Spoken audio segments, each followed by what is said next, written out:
Hello children, good morning to all. In this class, we will discuss Social Studies class for Lesson 8, the Constitution of India. Let us read out the lesson. Why do you think it is important to follow rules when you are in school? Your school asks you to follow the rules so that the school can run properly. In the same way, every country needs a set of rules so that it may run properly. The rule book where the rights and duties of a citizen are stated is called the Constitution of India. 3 years after India's independence, the Constitution of India was implemented on 26 January 1950. Every year on this day, we celebrate Republic Day. The Constitution contains the rights and duties that each and every Indian citizen enjoys and follows. The laws of our country have been made keeping in line with the Indian Constitution. Let us learn more about what is written in our Constitution. So, dear children, it is very important to follow rules and regulations to run a country properly.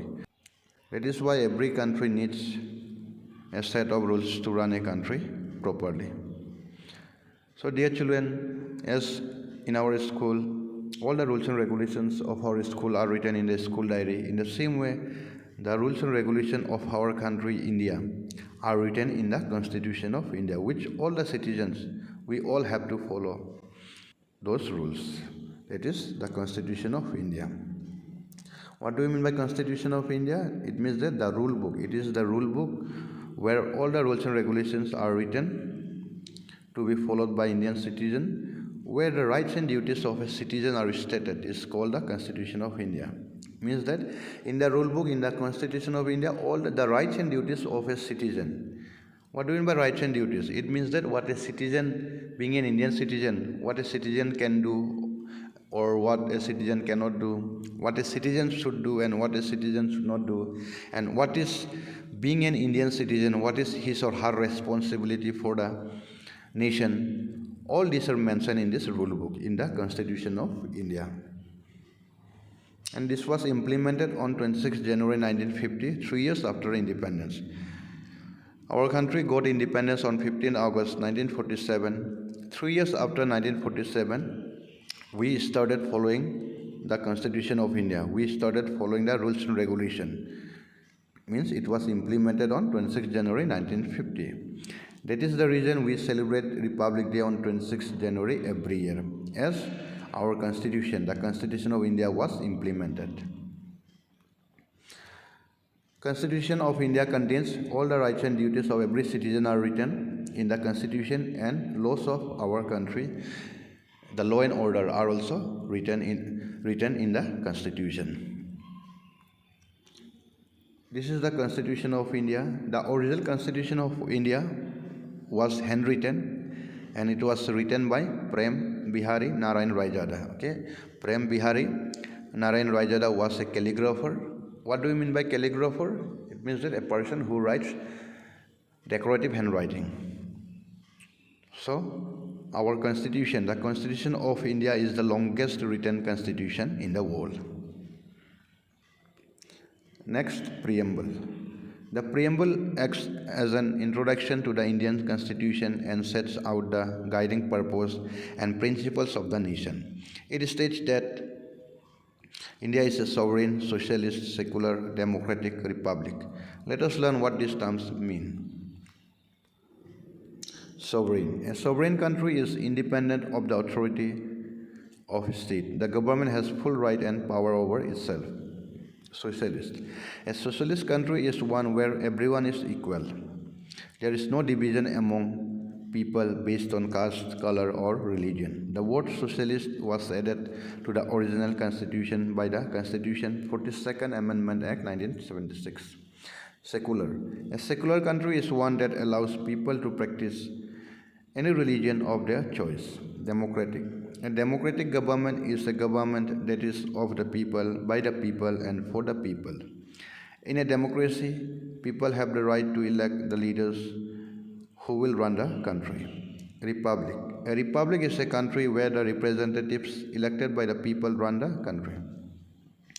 So, dear children, the word socialist was not included in the preamble, but this was included later by the 42nd Amendment Act 1976. So this is the preamble of the Constitution of India. What do you mean by preamble? This is an introduction of the Indian Constitution. On what basis the Constitution of India is written? On what purpose? What is its purpose? And what are its ideas and principles of the nation? So dear children, this preamble states that India is a sovereign, socialist, secular, democratic and republic.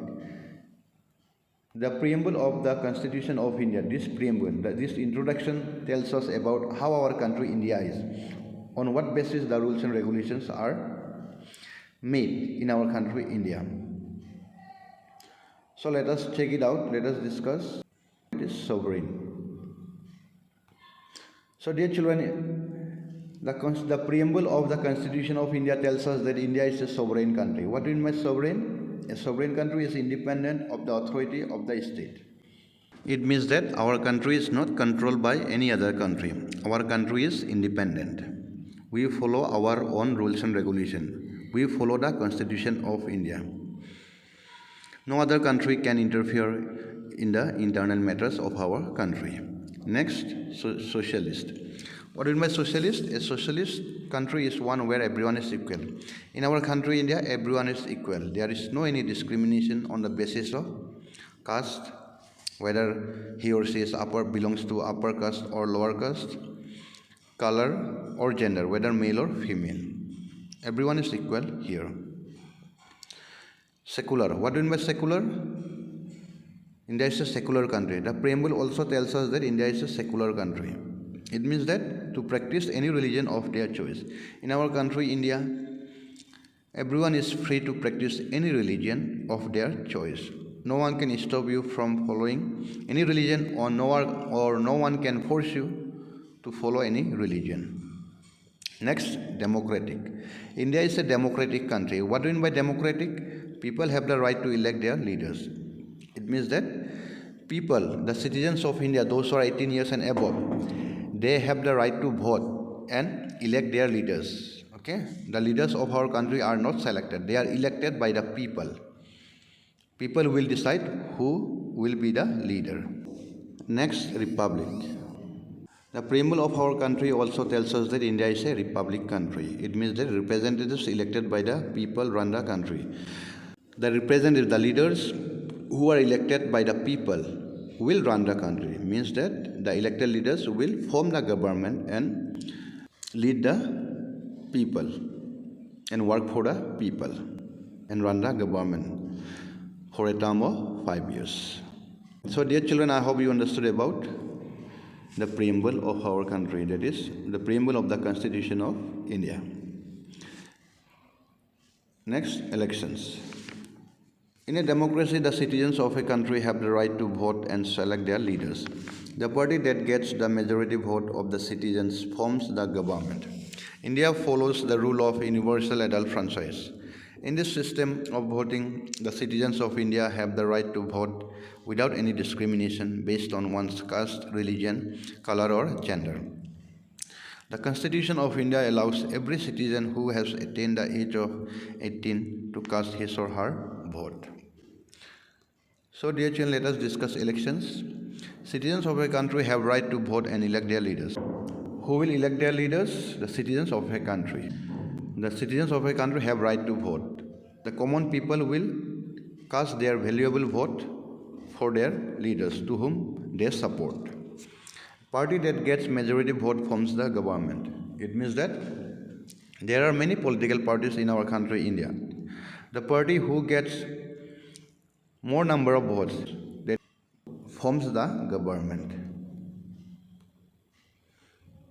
Next, universal adult franchise. What do you mean by universal adult franchise? Citizens have the right to vote. It means that all the citizens have the right to vote. There is no any discrimination on the basis of caste, whether a person belongs to high caste, whether a person belongs to lower caste. And there is also no any discrimination on the basis of religion, whether it is Islam, Hinduism, Christianity, Sikh, whatever any religion a person belongs to. There is no any discrimination. All the people have the right to vote. and there is no any discrimination on the basis of color, and also there is no any discrimination on the basis of gender, whether male or female, all are equal. All the people are allowed to cast their vote, and the citizens who has attained the age of 18 and above can cast his or her vote, and the person for casting vote has to attain the age of 18 years. That means that a person who are 18 years and above has the right to vote. They can support, they can elect their leaders and help in formation of the government. So dear children, I hope you understood about elections. In our next class, we will discuss about all the rules and regulations, that is, whatever being an Indian citizen, what we have to follow, or what are our rights, the fundamental duties, and directive principles. What is my directive principles means this gives direction to the government. After forming a government, what are their duties? This directs the duties of the government for the common people. Thank you. Have a nice day.